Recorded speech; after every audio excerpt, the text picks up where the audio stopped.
Hello, happy new ইয়ারের অনেক অনেক ভালোবাসা তোমাদের সবাইকে। Good morning. নতুন বছর শুরু হয়ে গেছে আর মা বললো বাইরে নাকি আজকে খুব সুন্দর রোদ উঠেছে। ঘুম থেকে উঠে দেখি সত্যিই তাই।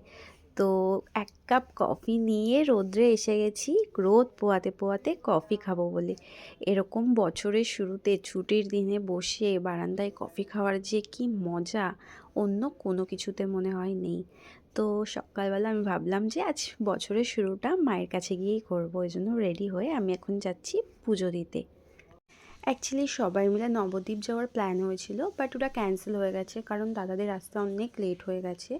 আর কম বেশি প্রতিবারই আমি বছরের শুরুটা এভাবেই স্টার্ট করি, কখনোই আমার সেরকম পিকনিক বা ঘুরতে যাওয়ার প্ল্যান থাকে না। এটা বলতে পারো হয়তো বন্ধুবান্ধবের কমতি আছে বলে, বা মাই হয়তো চাই যে বছরের শুরুটা আমি সুন্দরভাবে শুরু করি। তো তারপরে আমরা মানে অলরেডি দাদারা চলে এসেছে, আমরা চলে গিয়েছিলাম ভি-মার্টে। তো ওখানে গিয়ে কিছু শপিং করার ছিল আর বাড়ির বাচ্চাগুলোর জন্য ওই ক্যাডবেরিগুলো নিয়ে নিয়েছিলাম। নিউ ইয়ার, ছোট বাচ্চা, তো ওই জন্য আর কি। আর আজ কিন্তু আমার মায়েরও বার্থডে।